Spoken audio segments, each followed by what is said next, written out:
Well, welcome everybody. So exciting to have such a good group. So many more people than even filled out the doodle form. So maybe the half an hour shift in time worked to our advantage. So thank you all also for just being flexible on that. I'm just going to start with a little bit of overview, and then we'll just do sort of a round robin introductions. So this is the first group meeting for the on-farm community food scrap and agricultural organic waste management project that you all know about.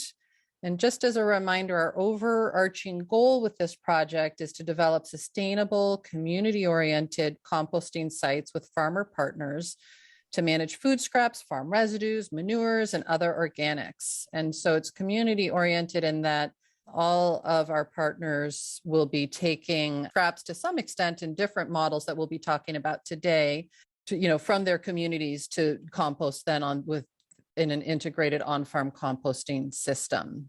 So just a little overview of our sites. So we have the 4 sites in Vermont: our Boneyard Farm, Firefly, Susu Community Farm, and Ascutney Harvest. And in New Hampshire, we have Highwater Farm, Sweet Beet Farm, Worksong Farm, and unfortunately, our 4th, which was Tracy's Community Farm, actually just they have some unexpected changes that happened, and they just let us know yesterday that they are not able to continue with the project. So super thankful, and that they're just were self-reflective enough to identify some of their capacity challenges, but we will be looking for a 4th farm in New Hampshire. So I just wanted to put that out there in case someone knows of a farm in their area that might be a good match. For these 7 sites, the population ranges from around 400 people to just under 6,000 people. So a bit of variety. Many are in that, sort of 2,000-ish range, it seems. 2 of the farmer partners are nonprofits, and the rest are family owned. One is working on farming primarily on leased land. So we have a number of different models that we're going to be looking at as part of this project. All of our partners are either certified organic or practicing, working towards that, or just maybe not certified, but interested in utilizing the certified organic practices. The acreage in production ranges from less than an acre, like about a half an acre of more pretty intensively planted land, to around 3 acres. And the farms that have animals, the grazing acreage ranges from about 5 to 8 acres. The experience that our farmers have, that you all have, ranges from just a couple of years to almost 2 decades. And the composting confidence on a scale of 1 to 5, of 1 being really new and 5 being expert, ranges from 2 to 4, but with a lot of folks at that lower end of the scale. So we're really excited to be, transferring a lot of technical support and know-how with this group. We're going to get today an overview of different types of models, just a quick snapshot of sort of the inputs and the outputs, and then the compost systems, different compost systems that you all might be considering. Most of our partners haven't decided yet on exactly what kind of system they want, and so we're just going to be providing an overview of that.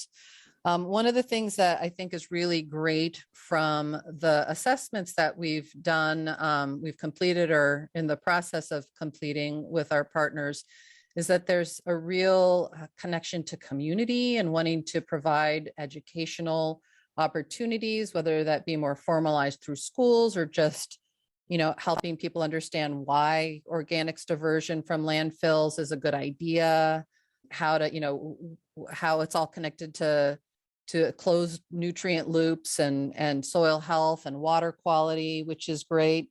And there also is a real commitment to starting small and getting a good system established, which is definitely something that we have been promoting and are supporting as part of this project. I thought we have a big group, but I think we can maybe do this pretty quickly today. I thought we would go sort of round robin, and I'll try to call on people, although I'll keep note because the participants sort of jump the list jumps around a little bit, but I thought that our farmer partners, well, everybody can, let us just let us know your name, the pronouns, your preferred pronouns, either the name of the farm or your organization and affiliation. And for farmers, if you could share your town and what you produce, but just in general categories. So not all the different kinds of veggies, because that would, or different animals, because that might take a little while, but just sort of categorically, are you mixed veggie and berry farmers, livestock? Do you also provide prepared foods or other value added products, or all of the above? And then for the other folks on the call, if you can just share with us the connection, sort of the connection that you have to the project, whether you're maybe a community support person or on our steering committee. And so I'm gonna just, maybe we'll start with Athena and then Kat, who are the co-trainers that most of you know, but we can, Athena, maybe you can start us off by just giving a quick introduction. Sure. Thanks all for being here. Looking forward to working with you. I have been in the materials management field for about 30 years, and about 15 of those I've been doing specializing in organic management, food scraps, also manure management, and working with farms on several projects. Great. Thanks. Kat? Hi, everybody. I'm Kat Buxton. I live in Sharon, and I'm one of the team members here, learning from you all and working with you all to increase composting. I get pretty excited about microbes, which you'll see soon. Yeah, absolutely. All right. And I'm just now going to go in the list that as you all show up in my participant list. So, there's someone who is joined and it just says iPhone. And I know right off you said your name, but I can't quite recall it. Can you go ahead and introduce yourself? I'm Mary Carol Shaffrott from Hopkinton, and I'm on the Waste Reduction Committee. Great, thank you. And so you're connected with Worksong Farm? Yes, Dan came to our meeting and explained about this program. Great, well, welcome. We look forward to letting you know a little bit more about it. You'll learn a little bit here, and then we have time for Q&A at the end. Abby and Dan, or I'm not sure if both of, yeah, you're both on. Abby and Dan, do you want to, one of you and then the other you? I'm not sure if you're sharing a screen or joined separate, and you may need to unmute. Yeah, we were just having a little technical difficulties there. I pushed the wrong button. No worries. So it's Abby and Dan, she, he. We are in the town of Hopkinton, works on farms, certified organic, mixed veggies, dabbling in berries and flowers. Great, thank you. Ben. Yeah, so I'm Ben Tipton. I go by he. I farm in Burke, Vermont with my partner Michelle and our family, our kids. We are mixed vegetables, maple syrup, gonna soon be apples. And then we also do some agritourism as far as like campsites and small Airbnb for farm stays. Great, thank you. Bonnie, someone's joined us, Bonnie Christie. Hi. Hello.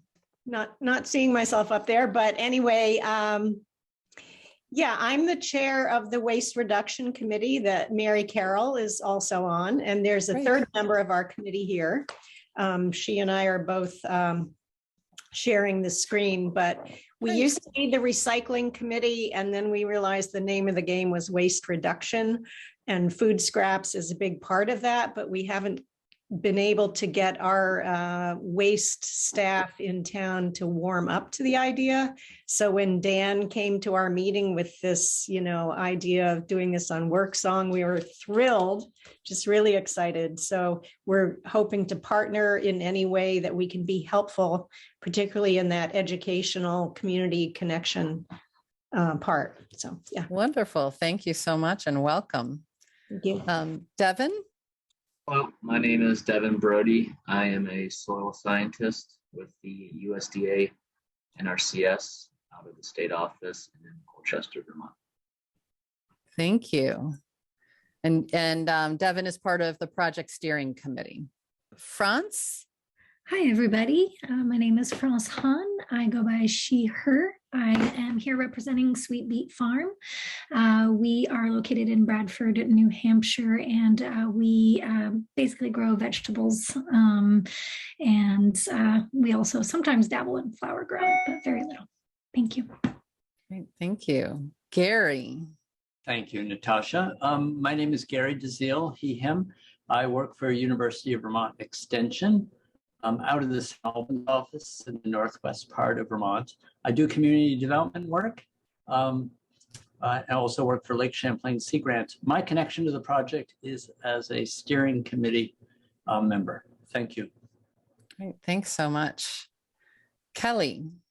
Hi, so nice to meet everyone. My name is Kelly Dolan and I use she, her pronouns, and I am new to my position. I'll be working as the network manager for Vermont Farm to Plate and taking over for Sarah Danley, who some of you may know. And I will be helping to support and facilitate the different working groups and groups within the Farm to Plate network. Great, Kelly, welcome, and so nice to meet you. I think this is our first opportunity, so super happy that you could make this meeting. Kristen. Hey there, Kristen Cummings, also from Hopkinton, and I serve on the Waste Reduction Committee, a neighbor of Dan and Abby. So super excited to learn more about this program and help in any way I can. Great, thank you so much and welcome. Kai. Hi, yeah, sorry the heater just went on, so my apologies if you can't hear me, but my name is Kayana or Kai. I use they and Kai for my pronouns, and I'm from Susu Community Farm. I am the farm director and fields manager. And yeah, we grow a lot of cultivars and veggies from different diasporas, a lot of medicinals and herbs, and hopefully in the future more berries and trees. Great, thank you. Liz. Hi, everyone. My name is Liz Friarman. I own Highwater Farm up in Bartlett, New Hampshire in the White Mountains. And we're pretty small and we grow mixed vegetables and berries and flowers. Nice to meet you all. Thanks. Great. Sarah.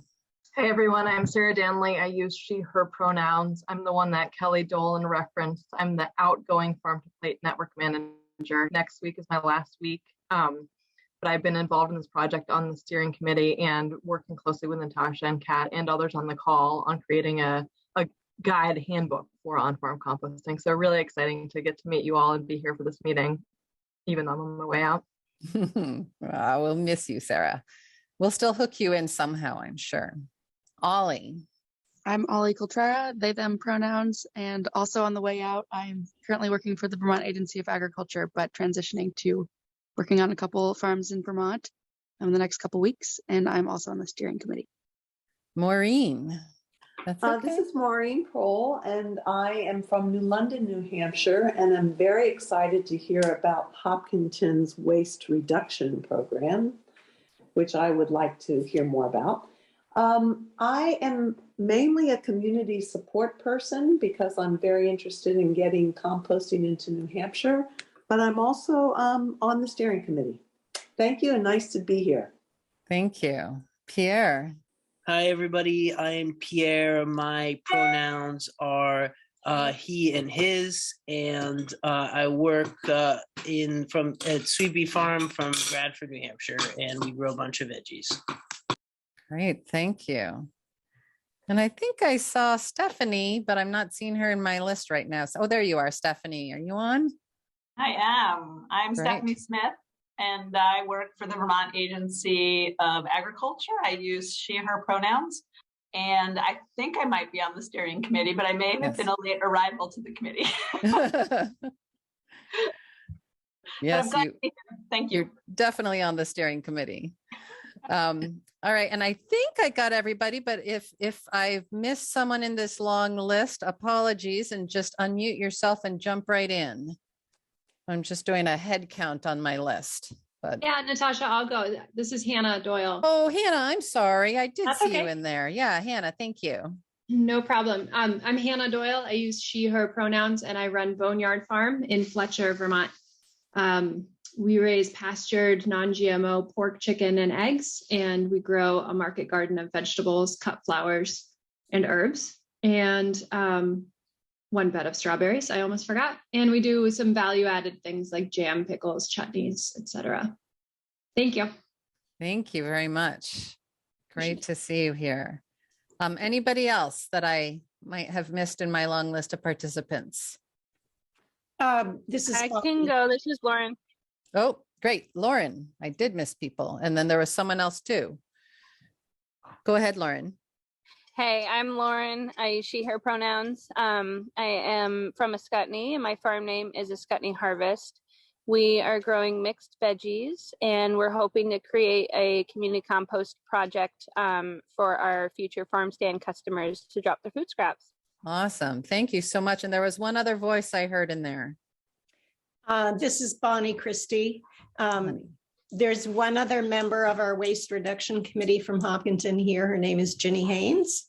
Yeah. Hi, this is Ginny, and I'm here to learn about your program and support Dan and Abby in their farm in whatever way we can. I'm also a vendor at the same farmers market, so anxious to have this be a success.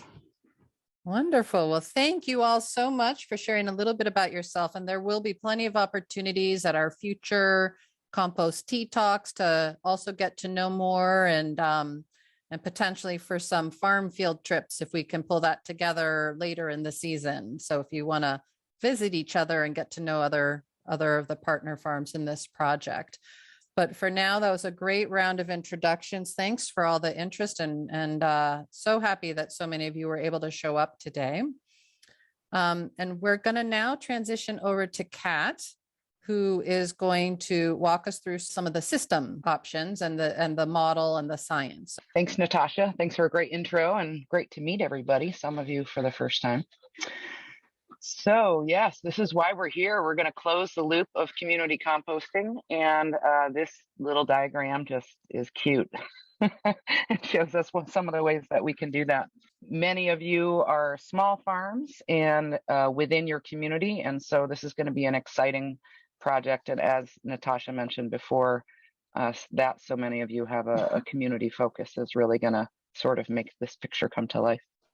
We have a variety of farm models within our 7 farms and our soon to be 8th. And these are some of the ways that you all are partnering or are presenting to the world, profit or nonprofit, CSA. I think everybody has a CSA involved or a farm stand involved. And if not, then farmers markets. Some of you are way down dirt roads, and so a CSA or a farm stand might not work, but farm markets work. Some of you are considering ideas of partnering with a hauler, especially as we move into the future. And some of you already have partnerships with relationships and breweries. And that's not an exhaustive list of potential farm models, just to say.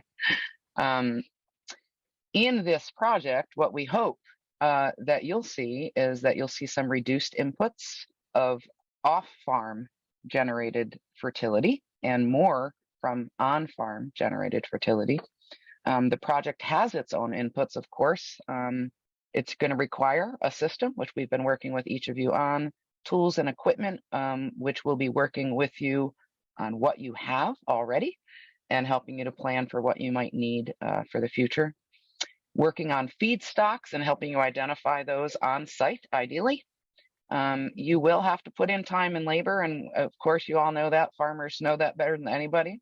And we hope that the education and communication that we all share together will also actually become an output as well. So we'll put in a lot of education and communication, and we'll have these outputs of finished compost, increased fertility, environmental stewardship, reduced off-farm inputs, as I mentioned, and building community resilience in the long run, which I think is what we're all about, whether it's our own farm resilience, our individual communities, or our greater community of Vermont.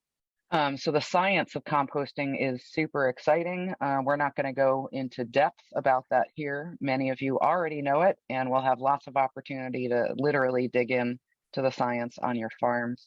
No matter what size system you use or what type of system you use, the science is the same no matter what. Compost generates heat, and that happens when the perfect buffet is created for all of the microbes that we're inviting into our system. And that buffet includes our feedstocks and our food scraps, water, and air. And as a result, we get heat and we get CO2 emissions, and we also get really nice compost containing the organic matter that you need to help build the soil infrastructure on your farms. And these are some of the stars of the show that we're going to be inviting into our compost piles and bins. These are the guys that are going to do all the work for us. I mean, we have to do some labor too, but they do most of it. And our job is to create the perfect conditions for the massive diversity of these organisms to show up and do the work for us. And this is where I get pretty excited. It really is a lot of fun to attract these organisms and then get out the microscope and identify those. Not sure that that'll be an actual part of our training, but if I can inspire anybody to do that, I'm all over it.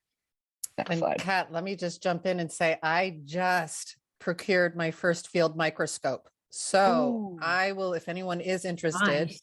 I will be able to be bringing it around to our site visits, and we can take peeks at the microbial life we're stewarding.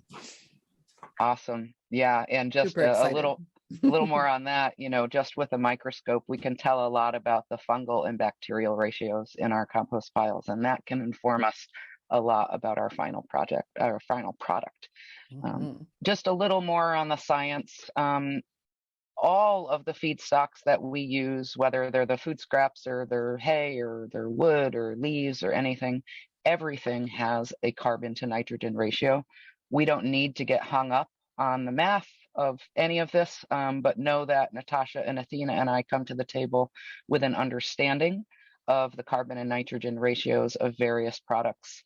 And I just want to point out the one that's in red there, wood chips and sawdust, that's a really big variable in CN ratio, the carbon to nitrogen ratio. And that's because different types of wood have different carbon to nitrogen ratios and decay at different rates.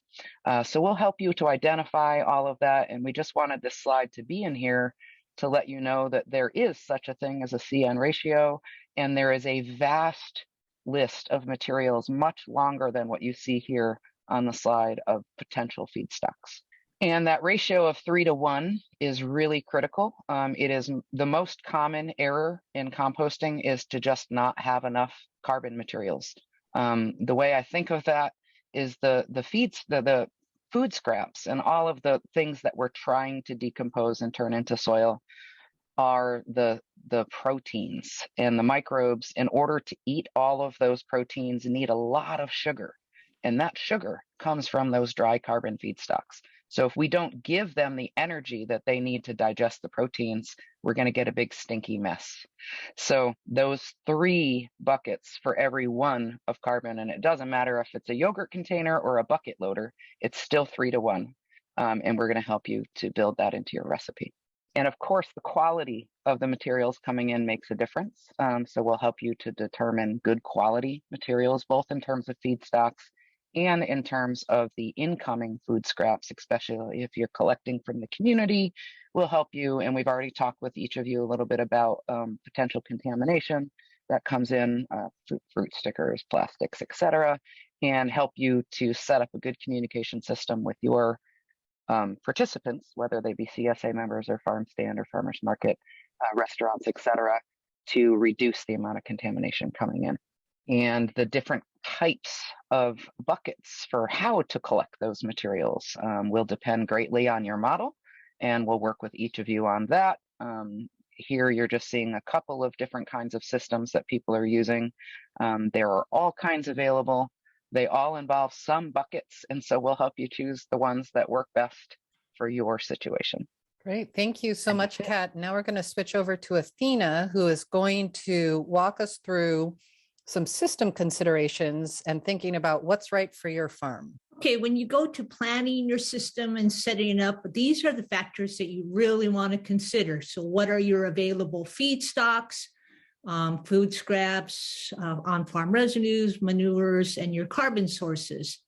What are your farm needs and goals? Do you want to supply eventually like all of your soil amendments, and you want to set up an education site, or whatever your goals are in that, and how it fits into your on-farm compost business plan and your farm business plan?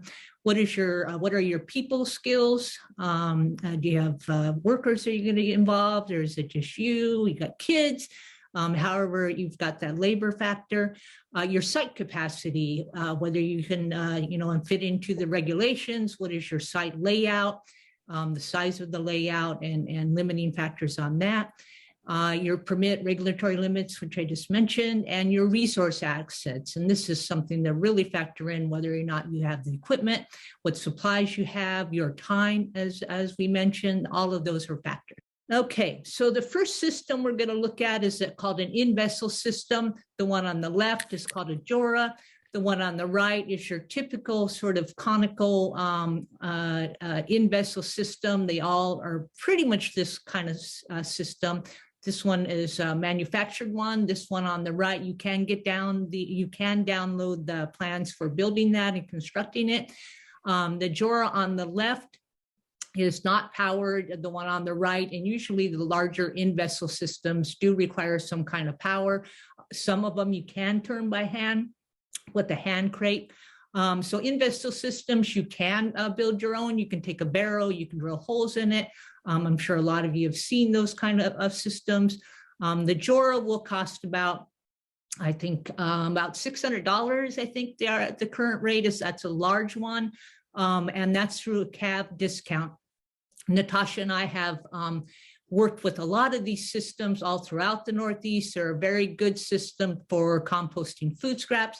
The benefit of the in-vessel systems for food scrap composting is it doesn't require as much carbon. You put it in there, it gets very hot rapidly because of the turning, and it's got lots of air. So we all know that compost requires air, and these systems are really good for adding in air. They also are good for odor control. And also vermin control. So if you're concerned about any kind of wildlife or dogs or what have you, they're very low labor, so you don't have to worry so much about that. It's more of a cost factor when you're doing a manufactured one. See, they are not weather sensitive, and that's about it on the in-vessels. Athena, are you okay with taking some questions as we go? Yeah. Stephanie, you raised your hand. I did. Thanks for taking my question. I was wondering if you have any approximate volumes for each of these systems pictured. While I understand there are other types of systems, I just wanted a little sense of scale, like how much are we contributing, how many cubic yards? Sure. So I know for the Jora, in the camps that I worked with, they were putting in, one of the camp was generating about 3 to 5, about 5-gallon buckets a day. So, and they were putting all of those into one Jora, then they'd add like several cups of wood shavings over that, and then stir it up, and they'd let it sit. And then they had 8 Joras all together. By the end of the camp season, they had generated about 3,000 gallons of food scraps, or about 600 pounds of food scraps. So the goal with the Joras or any in-vessel, and I can't really tell you about the larger in-vessels, but I could certainly get that information. But the Joras, they decompose materials very rapidly. So you fill up the left one or one side all the way up, you close it down, and then by the time that you fill up the right side, then you fill all of that up, and the left side is ready to churn out and can be put into a pile to finish decomposing and composting. But by the time you do that, all the food scraps are gone, so you don't have to worry about odors, and the active phase of composting is completed by that time, and you just let it sit to do the second phase of composting and then curing. Okay, bin systems. Bins can be made out of wood are common. Wood is common, or you can put cinder blocks. Those are pretty much the most typical ones. The ideal bin system is you can do this one on the right there is actually 4 bins, and you circle, you get them from the back end and the front end. But you can make them with generally 3 to 4 bins is optimal. So the goal here is you layer the first one first on the bin. You layer that, and it's kind of like the lasagna effect or layering effect, where you put your carbon on the bottom, then you add your food scraps, and then you keep doing that and layer and layer and layer. And then you want to fluff it up with the pitchfork. These are great if you don't have equipment, or you can use a small bobcat if you've got, make the bins wide enough, and I'll show you a picture of that in a minute. But they're very good for less mechanical, less tractors or less equipment, and for hand labor. So, and then you fill up the one bin, you then start it on the second bin, fill all of that way up, and then you can turn all of them into the third bin, or you can fill all of the first bin up and then let it sit, and then you start the second one and then turn them all together, and then, so you can turn the first one into the second one, and then vice versa. So however you want to get that air in there, and the important thing is to fluff it up once in a while, because these will pack down. They have a tendency to attract wildlife if you don't really get in there and make the bin hot enough, because they are more difficult to make it hot. So you may want to start with not doing meat first thing, but once you get your system down, they're perfectly okay for meat and or just food scraps. And you want to watch your moisture control on those kinds of bins. They're obviously inexpensive and very low cost in terms of equipment, and materials are pretty cheap. So the thing about them, you do want to make them at least 3 feet by 3 feet, because that's the kind of volume that you need for more rapid composting. So next slide, Natasha. So this is a really good model for on-farm bins. This is typically done for horse farms and other livestock farms. It's the same model, but this one is obviously bigger, so you can use a bobcat or a tractor with a bucket. Okay, so, and this is a good example, I'm sorry, of impermeable base, so that if you have water coming off your compost, it's going into this filter system. This is either some kind of gravel or just some bark, or you could put some grass in there, just so any leachate coming off of there doesn't contaminate any soil or any water areas. And then you have it's a vegetative control for storm water runoff. Okay, so on this is again another bin system. It is nice to cover these, especially if it's winter or if it's raining. That just keep the bins from getting too much water in them. And then the system on the right is called a passive aeration, and we're going to talk about that in a little bit. But you see the piping coming out of there. It's not an expensive equipment, and it's certainly not. It's very low cost and very low labor. So those pipes have holes in them. And the notion is that these pipes then go all the way to the bottom, and it pulls in air from the bottom of the bin, and it pulls the air then through the compost as it's decomposing. And then the fancy little ramp there was for your wheelbarrow to go up, so you don't have to have a tractor for those. Okay, so Kat, we're going to let Kat talk about these next 2 slides. All right, so this is Willow Tree Community Compost, which is run by Jen Murphy and her 2 daughters. They started out just picking up from their neighborhood, collecting food scraps, and composting in their backyard, and decided that they wanted to scale up. So about a year or so ago, in partnership with another project with Natasha and CAV and the Food Cycle Coalition of Farm to Plate, we connected Willow Tree Community Compost with Sunrise Farm, which is the next slide. And Willow Tree has been collecting buckets and bringing them to Sunrise, which is a mixed vegetable and some livestock farm in White River Junction, CSA model.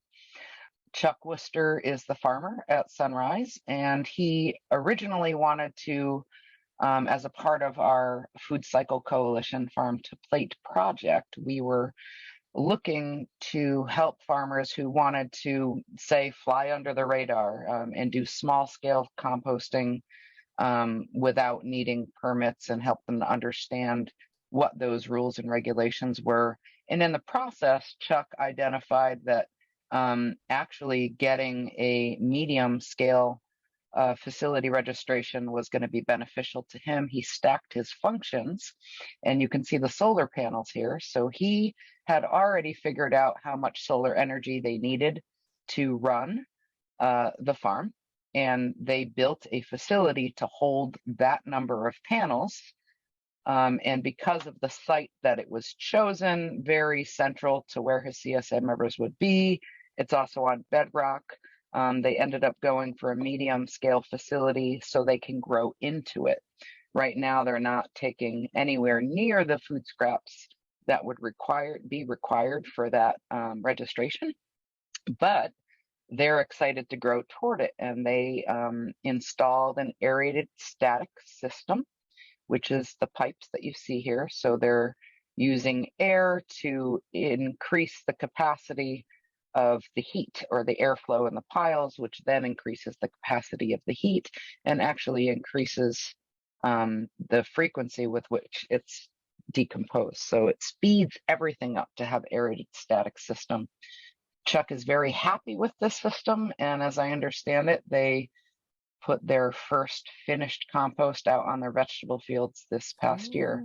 So this has been a really nice model. Maybe something to work toward if you have someone to partner with. And they're in White River Junction, right, Kat? That's right. And so just for folks on this call, there may be possibility to do a little group field trip to this farm if there's interest in seeing sort of a larger scale system. And this is definitely bigger than I think any of you are thinking of starting with, but it's always fun to go and see different systems and different farms and how they're managing their inputs. One last thing I wanted to say about this slide. So on the left-hand side, you're looking at the solar panels and the full facility. In the center, you're looking at the aerated static system with active piles working. And on the right side, that's the blending pad. So this is what you can expect to have a place where you're blending the materials before they actually get put into the aerated static pile or into the Dora or layered into the system as Athena had described. Okay, so pile system. These are non-aerated pile systems, non-aerated pile systems, sorry. And so it's pretty simple. You want your pile to be at least 3 feet by 3 feet. They can be as high as like 8 feet by 8 feet. You don't really want it any higher than that. Very simple systems. You can do these with manual labor, or you can have a bobcat or any size tractor with the bucket and make your piles. And the best thing, or the only thing you really have to factor in here, is you just want to mix them up and make sure your mixings are homogeneous so you get your temperatures up there. And then you will either your frequency of decomposition or how fast the microbes decompose everything is how often you turn the piles, whether that's by hand or with your machines. And you can see the steam coming off there, and that's a hot pile, and that's what your pile will be doing. So this is a passively aerated compost pile. So remember the PVC pipes we saw sticking out of the bin? These are for piles or windrows, and windrows are just elongated piles, and we'll show you a picture of those in a minute. So the goal is you take a perforated PVC, you take a PVC pipe, and they're like 4 to 6 inches in diameter. You can make them as wide a diameter as 10 inches, depending on what you have, accessible or it's cheap. And then you put holes in them, you drill holes in them about there's like a couple millimeters of hole size. And then they'll go along about every 12 inches or so, the length of the pipe. And then some of the pipe sticks out. You build your pile on top of that, and then you let it sit, and the air goes through the pipes, and then it's a chimney effect, and it comes out of the top, and it just does this circular thing. And again, you want a homogeneous mix so that everything's mixed up in there, and the decomposers have lots of good yummies to eat. And then you just let the pile sit, and then you can let it sit, and in about 2 weeks, and then you turn it. And that's about it. All right, so again, passive on the left. This is a forced air system on the right, similar to the sunrise operation. As you see, the forced air systems can be very simple though. So this is something that, and I've got some resources on that you can actually set up on your own. Takes like a motor, like from a leaf blower kind of motor. It's exactly the same thing. And then they go up into scale on equipment even higher than that. So with these passive systems, whether it's forced air or just a passive system, you do put a cover, a cap, what's it called, a cap over your materials.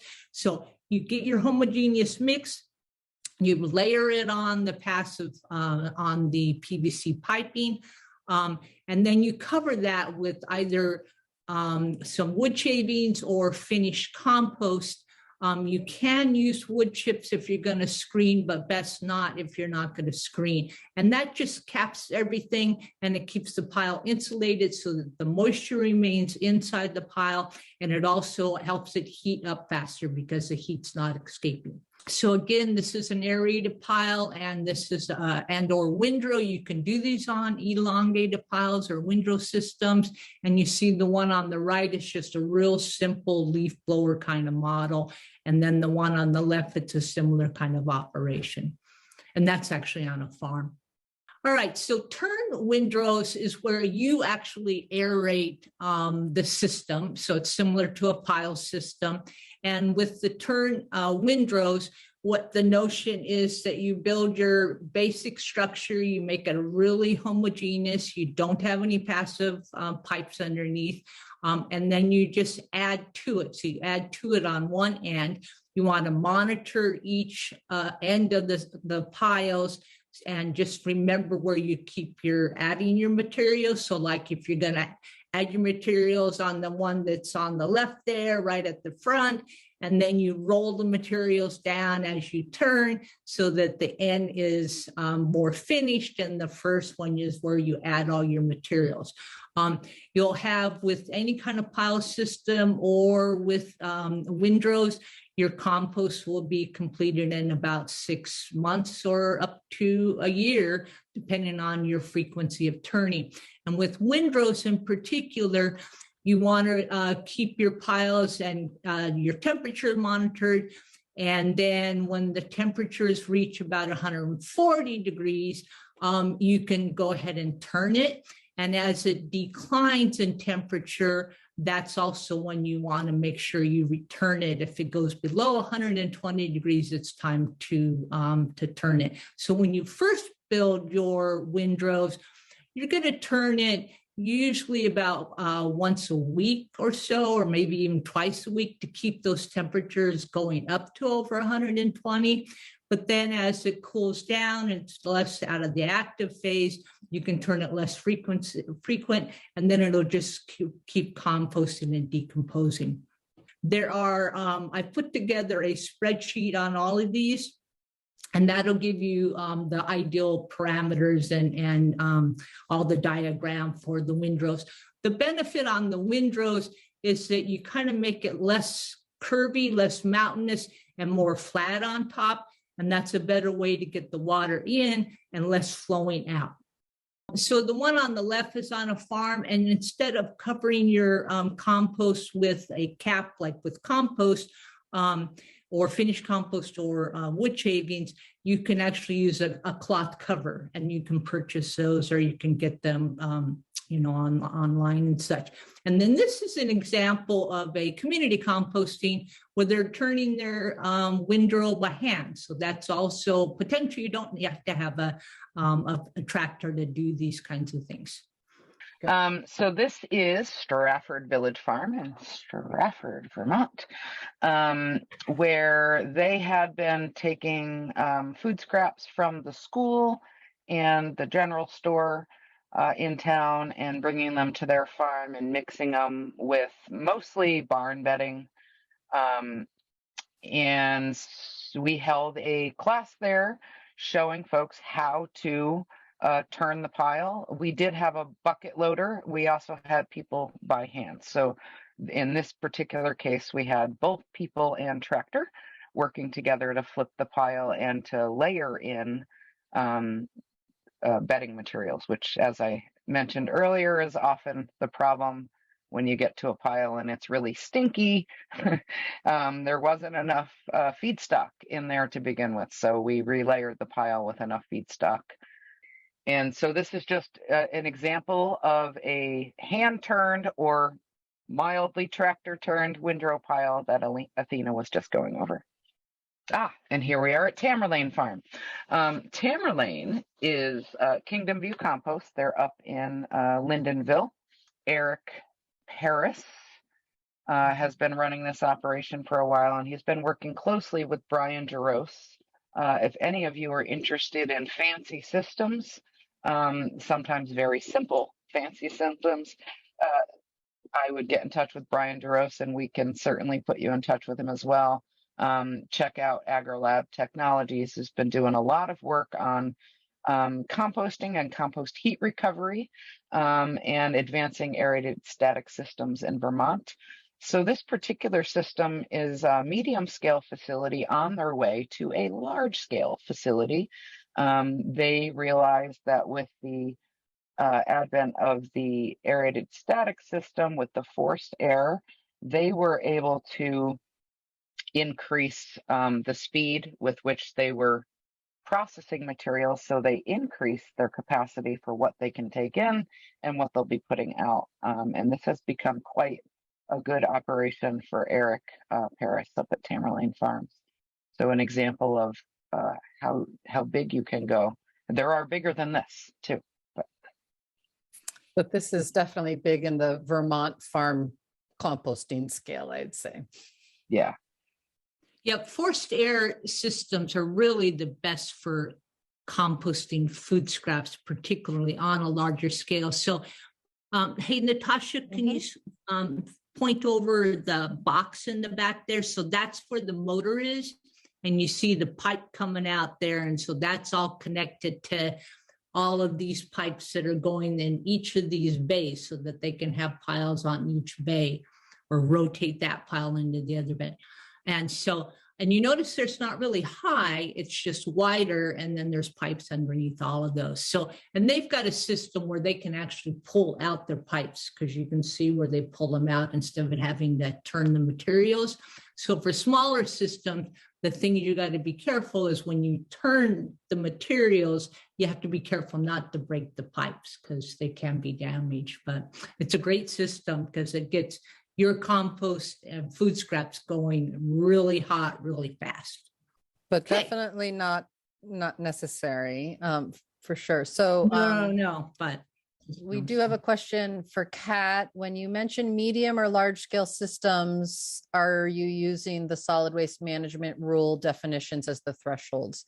And just the quick answer to that is yes. Yes. Those are so these are farms in Vermont that have decided to go the certification route with the Vermont Agency of Natural Resources, Department of Environmental Conservation, solid waste management rules. And we have Bonnie who raised their hand. Go ahead and unmute.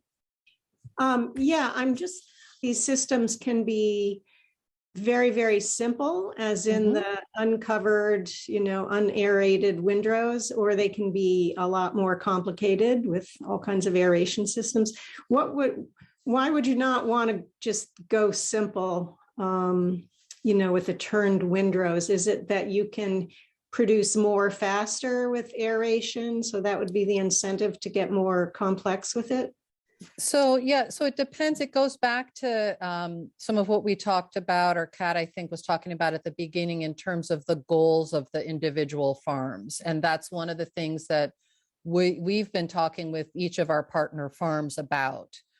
So for Tamerlane, for example, because we're on this slide, they're taking a lot of food scraps from a broad community.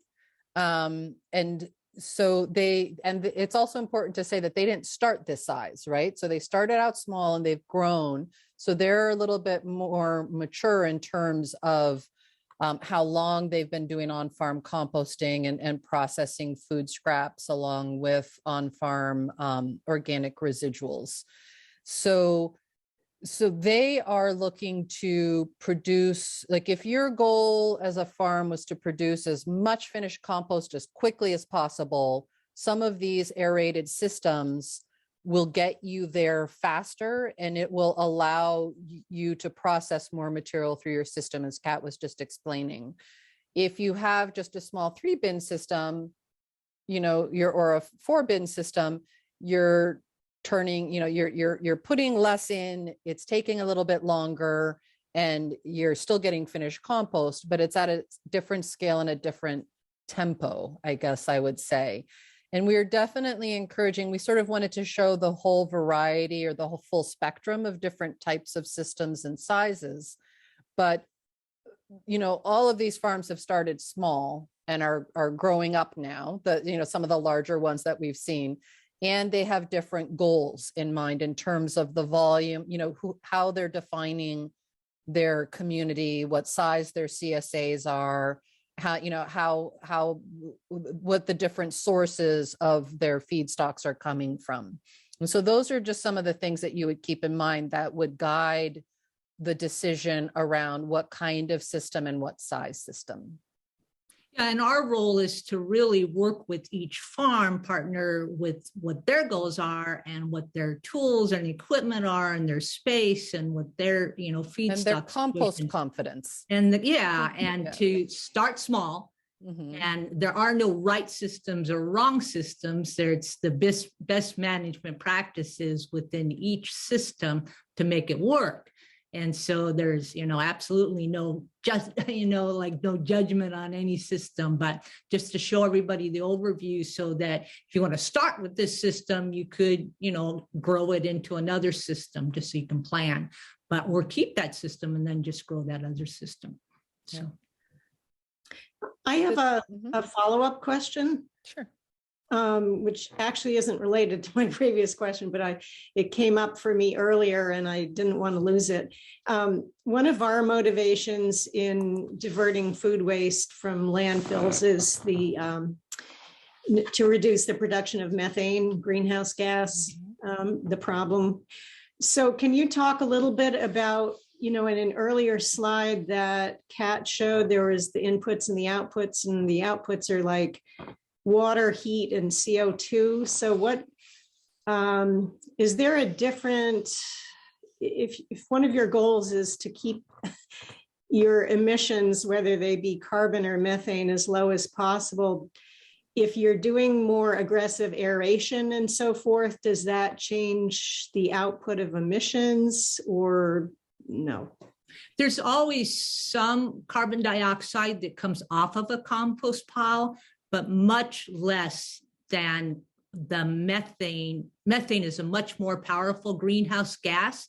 And when you put food scraps into a landfill or any organic matter into a landfill, off goes methane. So through composting, you have all the benefits of generating a soil amendment and reusing those food scraps and organic materials to make that soil amendment. Plus, you're not transporting all the food scraps and organic materials to a landfill, which is for us in northern Vermont, and you're keeping those resources locally. So you're greatly reducing any kind of carbon dioxide that's generated through transportation, and very minimal amounts of carbon dioxide are come off your compost windrows or piles. Kat, did you want to? Yeah, I'll just add one thing.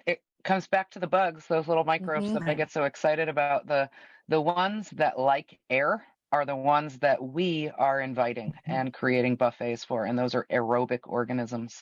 And when we're doing composting, which by nature is aerobic, we are not fostering the anaerobic organisms, the ones that don't prefer a lot of air. And those are the ones that create the stinky gases like sulfur and ammonia, but also the non-stinky but very powerful gas of methane. Methane. And so that's ones we want to avoid. Yeah. Yeah. Did that help, Bonnie? Yeah.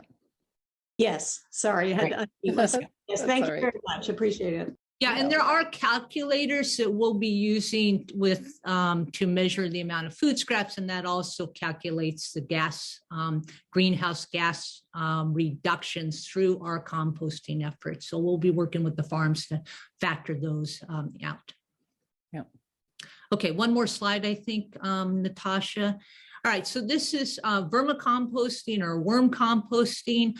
The bin on the left is a smaller scale bin. You can do these with Rubbermaid bins. I think at least one of our farmers already has one of these systems, often found in your basement, or I've done a lot of these in schools.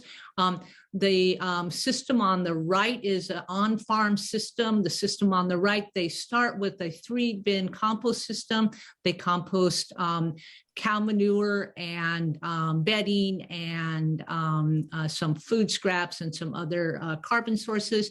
They compost that for a couple of weeks till everything's mostly decomposed. And then they put that into the worm bins and feed the worms. And then they sell the worms and the vermicastines. This is a farm that I worked with in New York called Divine Gardens, but also Black Dirt Farm is a well-known composter, vermicomposter in Vermont.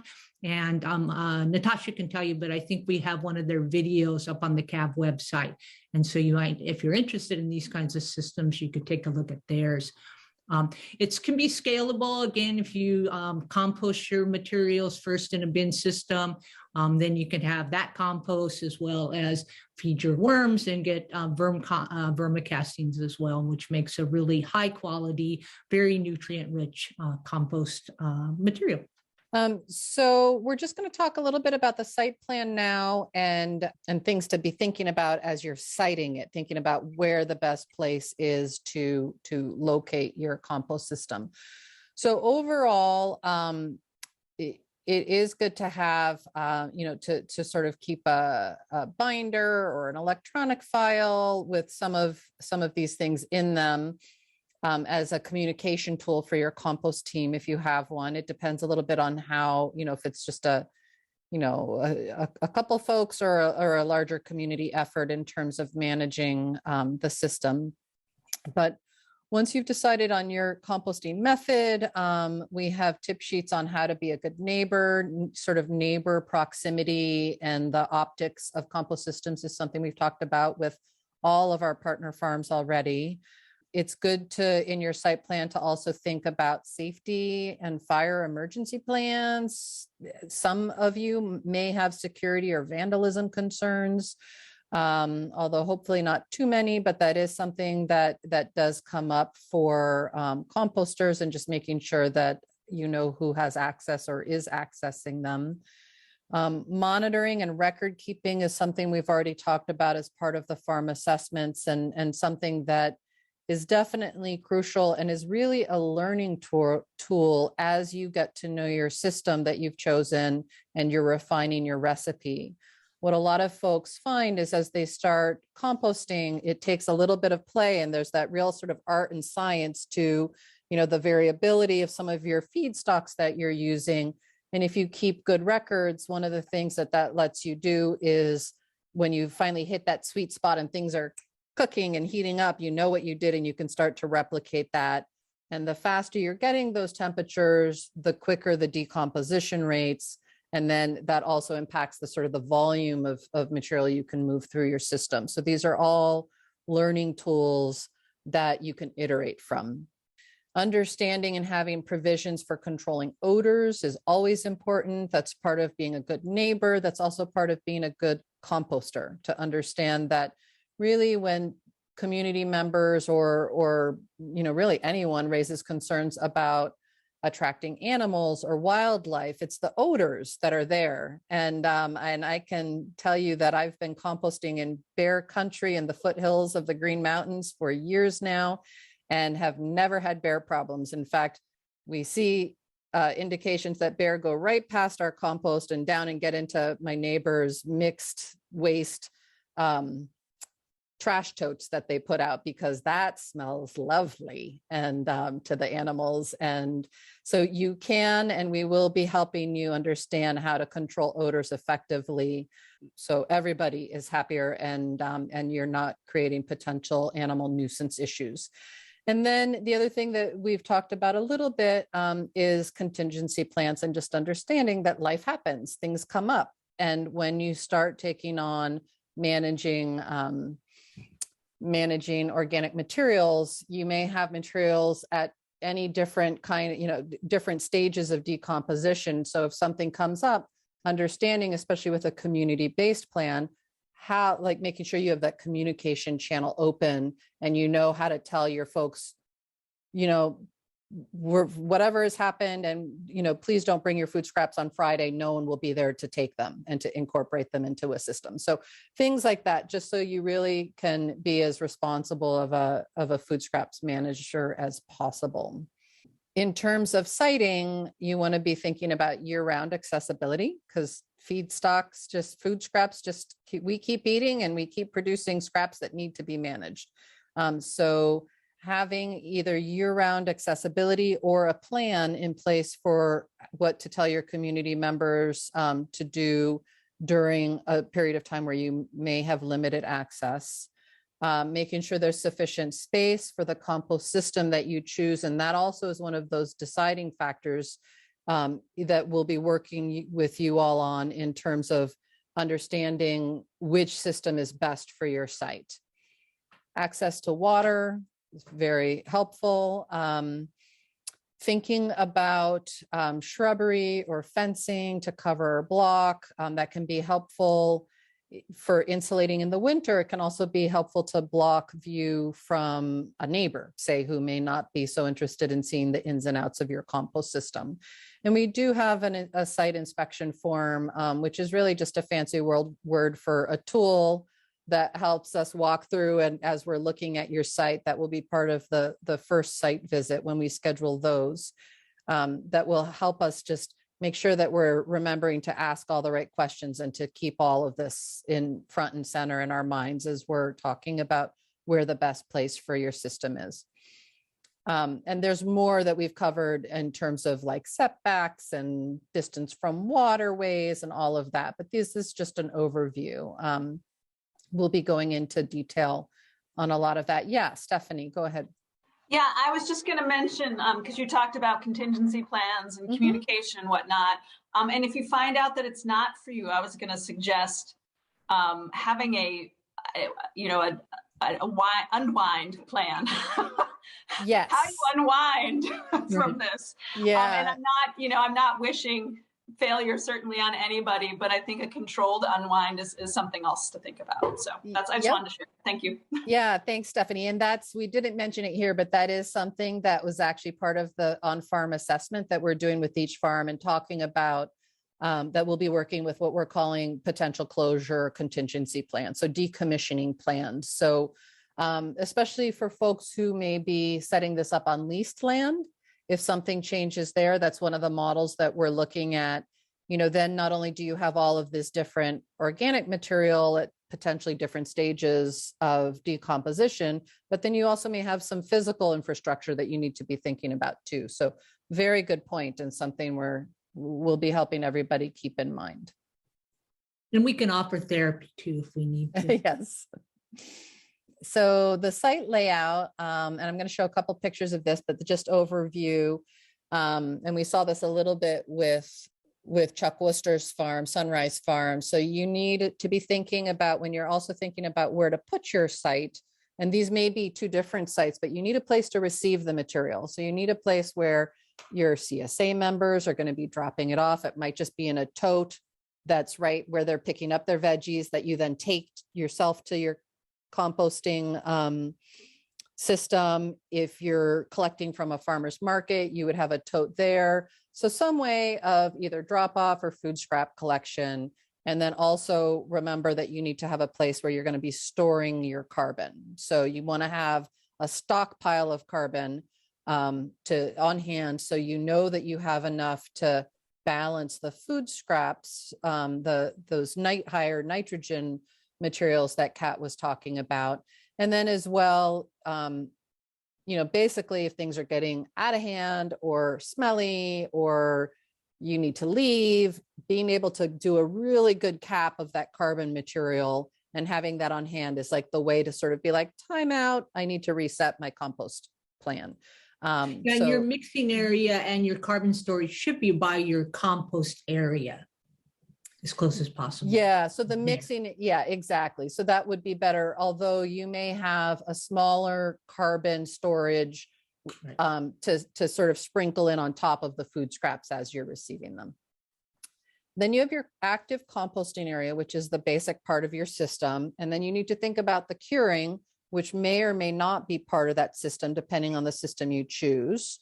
And then of course, you're gonna have your finished compost and there may be need to store that, the timing of it may be such that you'll store it for a little while before it's the right time to put it on your fields or to use it. And so here's just one, we like to show different little diagrams and ideas to help you start visualizing. So here's one idea of like sort of going with the flow. So raw materials and unstable materials sort of come in.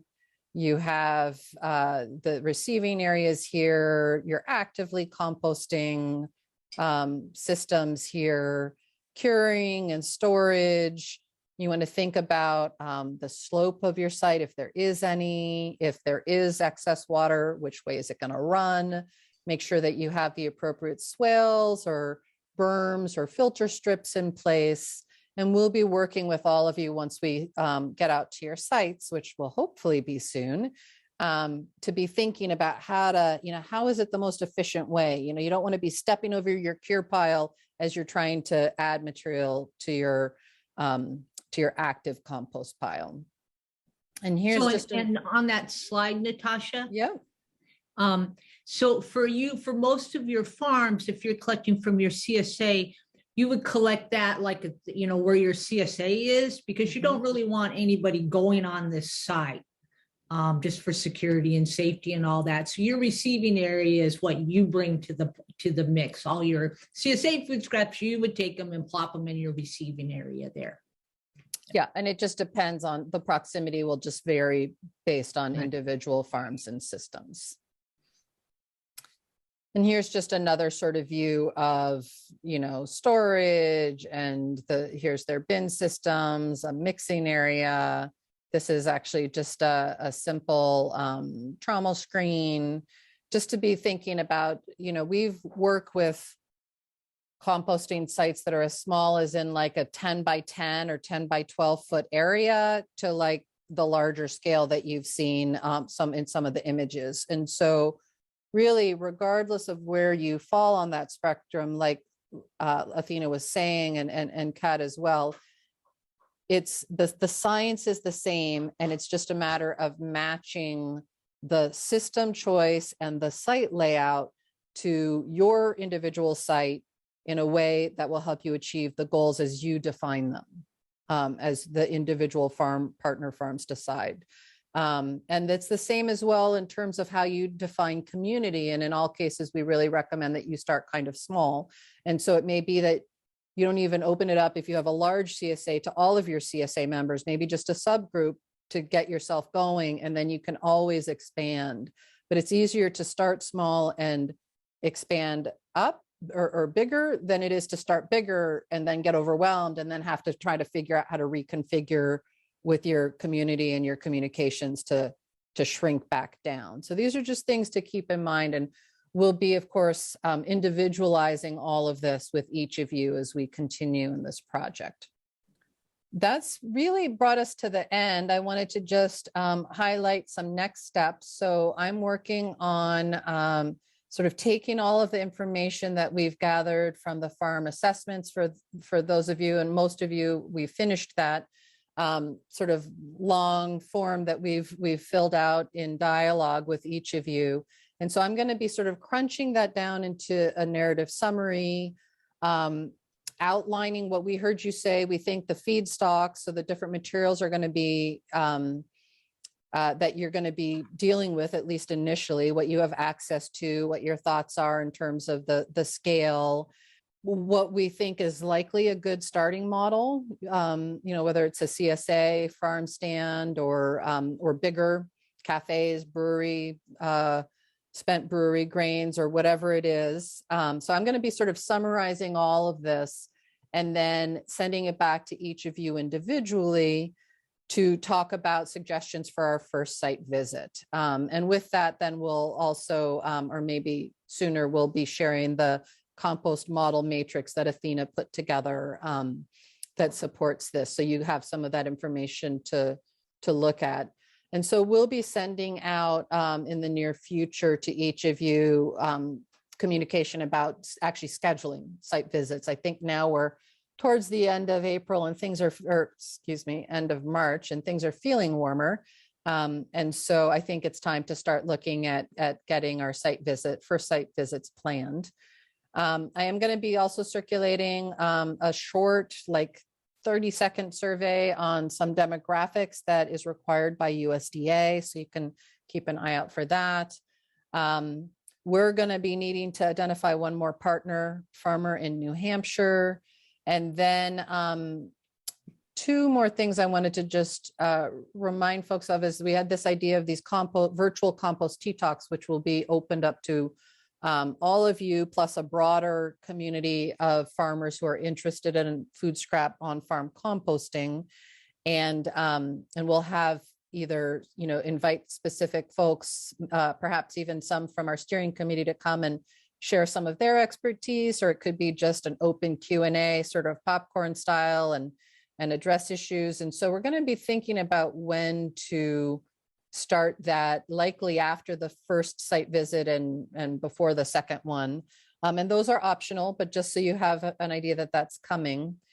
And then the first week in May, I just wanted to make you all aware of is the Vermont Organics Recycling Summit. And the majority of that is going to be virtual. I organized that through the Composting Association of Vermont. And there may be, it's sort of a Monday through Friday program. And there may be topics that some of you are interested in. And so I'll just be circulating information to you all about that as well. And so that's just another learning opportunity. And then just special appreciation for the USDA Rural Utilities Program, who is funding this, and then our contact information here. And so that was really sort of the program that we had in mind. And we have a few minutes left if anyone has any other questions, or Athena or Kat, if you wanted to add anything, any closing thoughts or anything I forgot to mention for next steps. Now, on the matrix, I have some websites, a couple of websites that could also provide additional information so that you can go to those. Mm-hmm. And folks from Hopkinton, if you want to reach out to any of us, we're happy to answer any additional questions or keep you up to date on all of our stuff. So thanks for being on here. Yeah. Hopefully all the local folks will come join us at our trainings and such. So yeah, go ahead, Bonnie.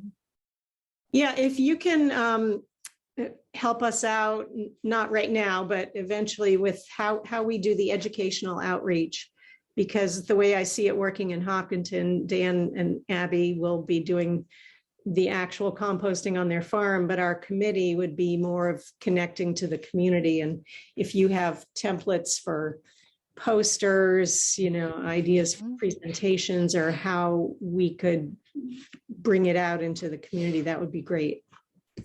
Yeah, I think we could include, one of our trainings. We can invite people, or we can do part of it in town if that, worked for you. And so that's all flexible. But yeah, we can certainly provide information.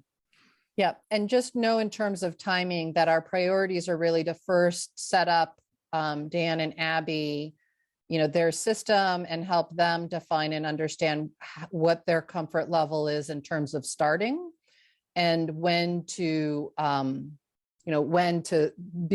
it the right time to be reaching out to the wider community. And so one of the things that we've really been clear about, or hopefully clear about with our partners, is that just because we're calling it community oriented doesn't mean you've like hung out your shingle and now you're open, your farm is open for everybody in a 25-mile radius to come contributing. It's really how they define it, and then and get that system set up. That being said, when we're in town, if there's, we're always looking, I think I could speak for Athena and Kat as well as myself, if there are additional opportunities and we've traveled and we're in your town, if it's helpful for us to come and, give an extra side talk or, find other ways to help just further the message of the importance of food scrap diversion from landfills and climate change and soil health and water quality, we could have conversation about that and see what, how we can fit everybody's needs. Any other questions or comments, discussion? Yep. I just want to share that Hannah, who's on this call, just shared with me a potential New Hampshire farm. Oh, so maybe we got it. And I just forwarded an email to you, Natasha and Athena. Great. So maybe we've got number 8. Yeah, I was going to ask anybody to be sure to let us know if you have farmers in mind. So that's excellent. Yeah. Yeah. And thanks, Hannah. And yeah, keep them coming too, because we do have some criteria that needs to be met. So yeah. Yep. France, go ahead. Yeah, I just wanted to say, if you really want a list of farmers that I think potentially could be appropriate in New Hampshire, I could certainly put something together. I don't know who specifically would be interested, but I could do that. If that's great. Okay. Thank you. We might lean on that. We thought we came into this thinking we were all had all of our sites buttoned up, but we've got one more slot now. So yeah, it will be great to utilize everyone here as a network to get another partner. Great. Well, thank you so much for taking the time. Once again, thank you for the flexibility on the sort of late notice reschedule of the time. That's appreciated on our end. And yeah, it's so lovely to have so many of you here and to hopefully get you thinking a little bit about, oh, what was that system? You don't feel like you need to remember everything we presented. This is going to be, as with everything, it's iterative and it's totally okay. This was the other thing I wanted to say. Many sites start with one system, and then as they learn and as they grow or make changes or understand what might work better for them, they might iterate. One site I've worked with, they're on, like, they call it Compostville 3.0. They're on the 3rd round of getting their system, and they keep finding these nuances and they keep making changes. And so that is really inherently part of this. And it doesn't mean that you chose wrong or that something was bad. It's all just part of this learning journey that we're in together. And so we'll just keep supporting you all as you sort that out. But definitely start thinking, like, oh, that looked really cool. What's that? Or that might be a good fit. And we can, or none of this felt right. What are my other options? Because there's 1,001 different ways that you can really successfully compost and manage organics. Yeah, and anytime in between, if you have questions about any of the systems or methods, just shoot us an email and we'll get right back with you. All right. Great. Well, I think that's it from our end. So thank you all very much for participating, and we'll be circling back with each of you on those next steps. I think we're all really excited that, the snow is melting. I have crocuses starting to poke up. We might actually be ready to get out into the field and meet you all in person and see your site. So we're getting super excited, and I hope you are too. Thanks, everybody. Thanks, everyone. Thanks, you all. Thank you. Thank you. Take care. See you soon.